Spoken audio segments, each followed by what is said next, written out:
Today, we're ranking the 10 worst fighter aircraft of World War II, from disappointing failures to complete aerial disasters. Some were outdated. Starting with number 10, Brewster Buffalo, USA, Finland. The Tin Can. Picture this, you're sitting inside a barrel with wings pointed at a zero. The Brewster Buffalo was supposed to be America's first modern monoplane naval fighter. What it became was something else entirely. Underpowered, overweight, dangerously slow to climb. By the time it reached the Pacific theater, Japanese Zero pilots were shooting them out of the sky almost at will. British pilots flying Buffaloes over Malaya described the experience as flying a death trap. One RAF report bluntly stated that the Buffalo was completely outclassed. The Americans agreed, eventually replacing it before their pilots were massacred entirely. The only pilots who got anything useful out of the Buffalo were the Finns, who flew a modified version against Soviet aircraft in smaller, more cautious engagements. Even there, it was a compromise. Against elite opposition, the Buffalo wasn't a fighter. It was a slow, fat target. That's why it opens this list. Number 9. PZL P-24, Poland. Too late, too little. Poland went to war in 1939 with one of the finest fighter pilot corps in Europe, and some of the worst equipment it could have had. The PZL P-24 was a high-wing monoplane that looked impressive on paper and outdated in the air. Polish engineers had actually designed it for export. It was sold to Greece, Bulgaria, Romania. Poland itself mostly flew the older P-11. Both were already obsolete the moment the Luftwaffe crossed the border. Open cockpits, fixed landing gear, a top speed that German Messerschmitts could walk away from. Polish pilots flew with extraordinary courage, scoring real kills against the Luftwaffe in those brutal opening weeks. But they were fighting physics. They were fighting a technological gap that skill alone couldn't close. The PZL fighters rank near the bottom of this list not because the men who flew them failed, they didn't. They rank here because the machine itself was a death sentence, and the pilots knew it.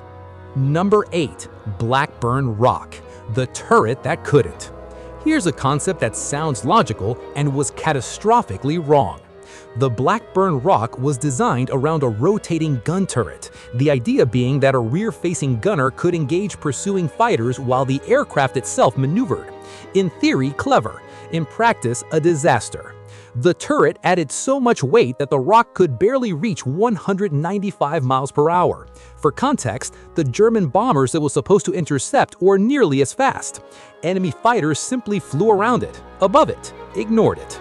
The Fleet Air Arm flew Rocs for a short, embarrassing period before quietly withdrawing them from frontline service. It appeared in combat exactly twice, over Norway in 1940, and achieved almost nothing of value. The turret fighter concept was wrong, and the Roc proved it the hard way. A machine built on a flawed idea. That's why it belongs this low on the ranking. Number 7. Fiat CR-42 Falco, Italy, the last biplane. It's 1940.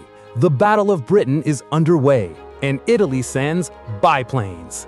The Fiat CR-42 Falco was objectively a beautiful aircraft. Graceful, agile in the old barnstormer sense, with an open cockpit and fabric-covered wings. It was also an anachronism, a machine that belonged in the First World War, not the Second. Italy deployed CR-42s in the Corpo Aereo Italiano during operations over Britain and Belgium. Hurricane and Spitfire pilots who encountered them were genuinely confused at first. Then they shot them down. The Falco's top speed was around 267 miles per hour. The Hurricane it faced did over 330. It had no armor, no enclosed cockpit, no hope in a modern dogfight against anything competent. It was the last biplane fighter used in combat by any major power in World War II. That's a distinction, just not a proud one. Brave pilots flew it. The machine itself was a relic wearing a flight suit. Number 6.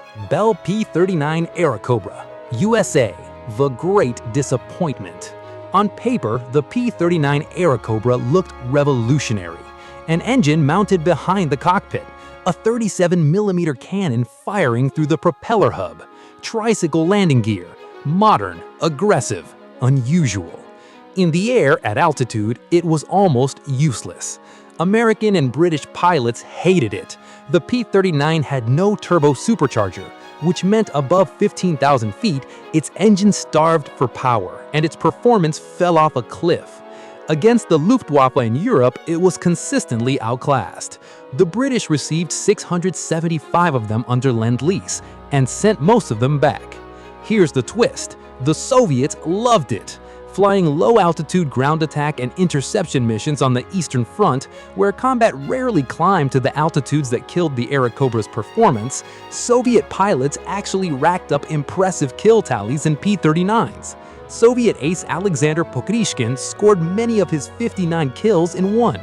But in its intended role at altitude against elite opposition, the P-39 failed.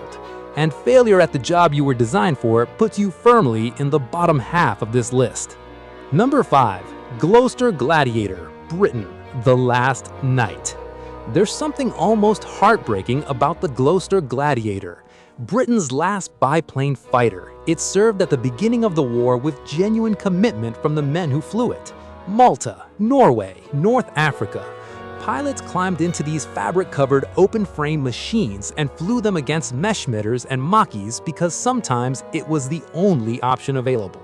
The famous legend of faith, hope, and charity, 3 gladiators supposedly defending Malta alone, has been somewhat embellished by history, but the spirit behind it is real.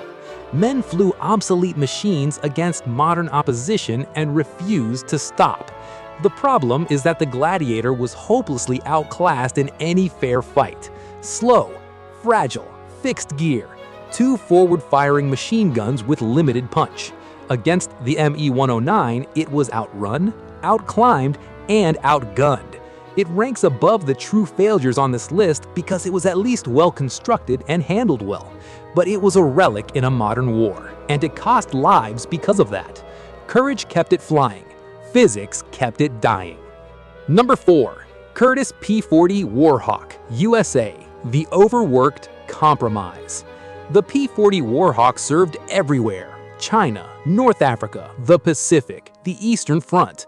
It was tough, reliable, and perpetually outgunned by the best aircraft it faced. Compared to the Me-109F or the Japanese Zero, the P-40 was simply outclassed in pure performance. It couldn't outclimb them, couldn't outturn the Zero, fell apart at high altitude just like the P-39. But the P-40 had one saving grace: it was there.